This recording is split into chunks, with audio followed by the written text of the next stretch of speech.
Former Bush speechwriter Michael Gerson makes some good points. I spent part of my convalescence from a recent illness reading some of the comprehensive timelines of the Russia investigation. In all of this, there is a spectacular accumulation of lies. Lies on disclosure forms, lies at confirmation hearings, lies on Twitter, lies in the White House briefing room, lies to the FBI, self-protective lies by the Attorney General, blocking and tackling lies by Vice President Pence. This is, with a few exceptions, a group of people for whom truth, political honor, ethics and integrity mean nothing. What are the implications? President Trump and others in his administration are about to be hit by a legal tidal wave. We look at the Russia scandal and see lies. A skilled prosecutor sees leverage. People caught in criminal violations make more cooperative witnesses. Robert S. Mueller III and his A-team of investigators have plenty of stupidity and venality to work with. They are investigating an administration riven by internal hatreds, also the prosecutor's friend. And Trump has already alienated many potential allies. In a public contest between himself and Mueller, a number of elected Republicans, particularly in the Senate, would watch this showdown with popcorn.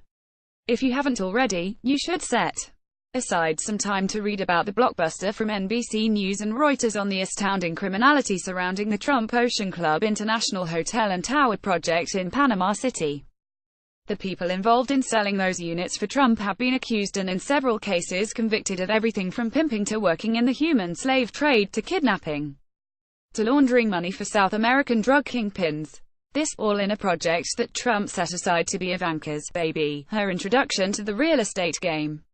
Many of these people were Russians, and the same is true of their customers, who in most cases never occupied the properties they bought with their dirty money. During a recent visit by NBC News, the Trump Ocean Club appeared to be largely empty, with virtually no one in the restaurants at night. The hallways were consistently empty. The lights were off in many of the units after dark. Ventura said most of his clients never intended to live in the Trump Ocean Club. Imagine what someone with Robert Mueller's resources can discover about Trump's business practices. He's already taken the chairman of Trump's campaign, Paul Manafort, down for money laundering dirty Russian money, and that's just scratching the surface. We don't know what all has already been discovered, but we can rest assured that it's unsavory and won't stand the light of day. A lot of people keep asking why the Trump folks haven't been more cooperative and forthcoming. Why have they lied so frequently? Why don't they get out in front of the story? Get it all out there, even if it's politically damaging, so that they can be cleared of the central charge of cooperation with the Russians in their plans to disrupt and discredit our electoral system. The most obvious answer is that they're guilty as charged. But the other, more innocent explanation is that they're, as Gerson puts it, a group of people for whom truth, political honor, ethics and integrity mean nothing. In other words, they're collectively so divorced from normal standards of ethics and legality that they're incapable of imagining how to behave in an innocent manner, even when they didn't actually have the competence to pull off some grand conspiracy. I imagine Mueller will help us to define the line between these two theories. And I suspect we'll see a lot of both. We'll see people acting as free agents and also people acting under orders. We'll see people who were deliberately coordinating with Russians and people who were being played by them.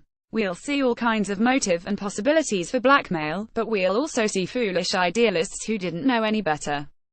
I don't think it will all come out as a clean narrative.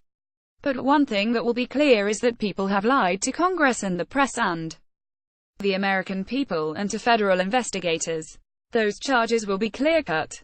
The one question everyone wants to know the answer to is why Donald Trump treats Vladimir Putin so kindly and everyone else in the world with so little respect. There may be one big obvious answer to that, or there may be dozens of small ambiguous ones. We'll just have to watch when that legal tidal wave comes in.